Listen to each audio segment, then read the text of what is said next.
What's going on, Jeromes? We're in week 2 of the Minnesota Vikings training camp. First padded practice yesterday. Second one is today. And, of course, one of the storylines that has been most interesting to me this offseason is having the meets. Having the meets in both of the trenches, souping up that interior offensive line, as well as Jonathan Allen, Javon Hargrave added to this D-line mix.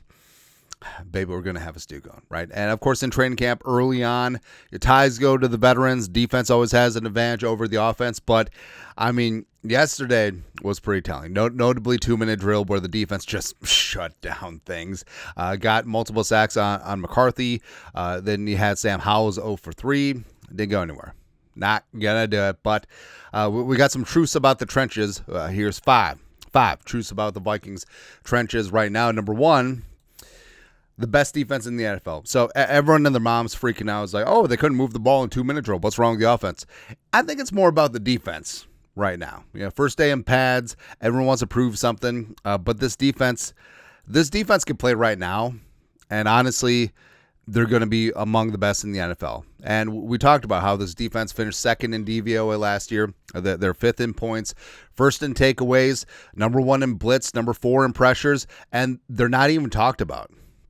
All right, they get downgraded and discounted, even though they got better. They got better. Allen and Hargrave are definite improvements along the defensive line in terms of pass rush. And even though it's a bit of a hot take, but this year's cornerback room I like better than last year's. All right, so I know that Stephon Gilmore is a name. I know that Shaq Griffin is a name, but Rodgers, ideally he's healthy and good to go. And the resurgence of Jeff Okudah is there. Mekhi Blackman working with the ones in Rodgers' absence. But overall, like, this defense got better, and they're having a good old time. And also, let's not discount the fact that this offense probably going to end up being top 5 in the NFL pretty easily, especially with this O-line, running game, and J.J. McCarthy doing things with Kevin O'Connell. But I mean, this defense has been impressive. They take the ball away, they get pressures, and they're just all about the ball. Right?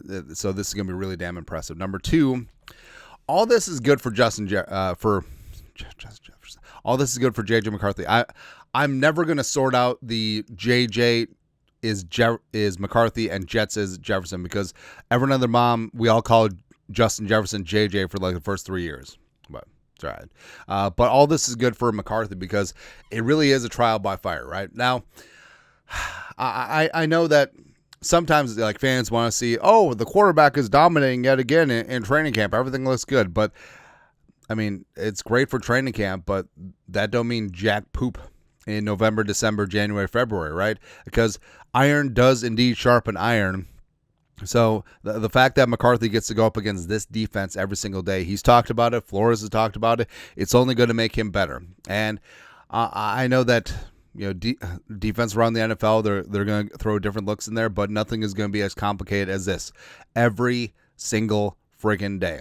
All right, So the more you sweat in training, the less you bleed in battle. That whole thing. Where I do feel like this is going to be beneficial for McCarthy because when it comes down to in regular season, there's not going to be anything that he hasn't seen, right? So it's going to be good. Next up, number 3. All this is good for the offensive line too, because Brian O'Neill talked about it, where it is iron sharpens iron situation, where not only does he have to go up against Greenard and Van Ginkel and Turner every single freaking day.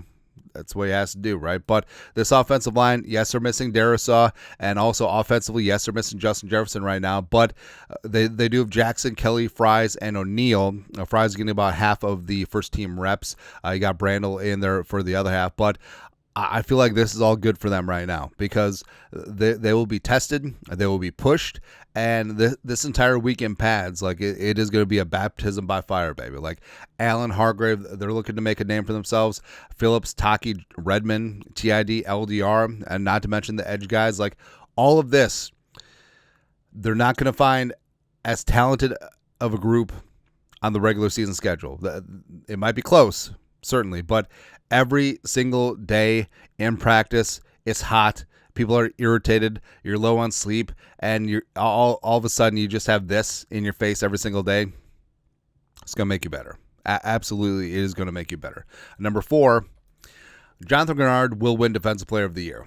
All right, ready to put that on wax, where not only has he looked borderline unblockable, it just feels like there's a different energy right now. And we made the point that Greenard's performance last year is pretty damn close to Myles Garrett, J.J. Watt, the reigning defending back and forth defensive player of the years, and also the fact that he's doing it for about half the price. So there's certainly motivation there, certainly talent there, certainly surrounded by just dogs around him too. Plus, with the emergence of Allen Hargrave, like offensive lines can't just key on, hey, let's find out where 5'8" is. Oh, because we got to watch out for 93, 98 too. And also with Dallas Turner getting better in year 2, I mean, that has to be a factor. So I think that Greenard is just going to go off. Just going to go off. And not just volume stats, but he is so clutch when you need to play late in the game, and Greenard might be tired. He might be throwing up on the sidelines like he was the Bears game before he got the sack on Caleb Williams in OT, and he's a momentum changer. And that certainly could and should matter for Defensive Player of the Year. And then I think that like I said, it'll be smart if the Vikings reworked his contract now. Sort of like what they did with Andrew Van Ginkel. Lastly, number 5, Logan Brown is him. So he's certainly a name to watch. And I go back and forth because he's on my 53 projections. He's on the practice squad. I don't think he gets through waivers, especially given the dearth of offensive tackle talent around the NFL right now. But Brown, what can Brown do for you? A hell of a lot. So yesterday, he was getting snaps with the second team left tackle behind Justin School, obviously with Darrisaw out. So that's something that raised your eyebrow just a little bit, right? Because he had been a right tackle by trade at Kansas, and also going back to the Badgers, but a former 5-star high school recruit.